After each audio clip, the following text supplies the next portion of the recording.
on the Eye on Purple carpet. I'm here with Mr. Dwight Stones. We're here at the Legends of Poker Celebrity Invitational event. Mr. Stones, can you tell us, how are you feeling right now about the competition? Well, I haven't even looked at my competition, which is what I did when I was competing. I just didn't look at them. Would you say that was your technique or strategy? Don't look at the competition. Absolutely. If they're not worthy of me, we're looking at them, they can't compete with me, there's no reason for me to acknowledge them. Well, tell us, how often do you do these type of competitions often?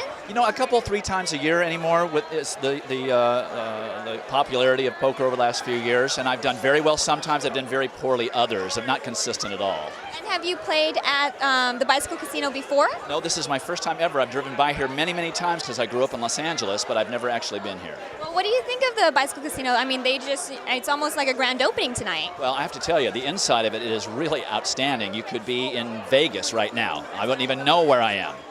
Can you tell us a little bit about some of your Olympic moments? I know you've done so much and have achieved so much. Why don't you tell us what were your favorite moments? Well, I'm fortunate in that I had 3 times that I competed in the Olympics, and then I have done television on many, many Olympics as well. So my best athletic moment was winning my first Olympic medal when I was 18 years old in 1972. And my favorite moment as a track and field commentator with NBC Sports is probably seeing the world records set by Usain Bolt in China in all 3 events. That was really thrilling. That's so inspirational. I mean, you inspire me. But what would you say your inspiration is? Well, my inspiration is twofold. My inspiration was my high school coach back in the early 70s, late 60s, who was an Olympian himself in the 800 meters and really taught me how to prepare properly to be an Olympic athlete. And then Valerie Brumel, who was a Soviet high jumper back in the 60s, who is the reason why I started high jumping. I saw him jumping a world record on television, and I said, I just have to do that. And it was clearly what God meant for me to do on this earth. Well, how would you describe yourself? I mean, in one word, would it be ambition, passion, motivation? Obviously you're an athlete, there's competition involved. Like, what would you say the best word to describe you would be? Focused.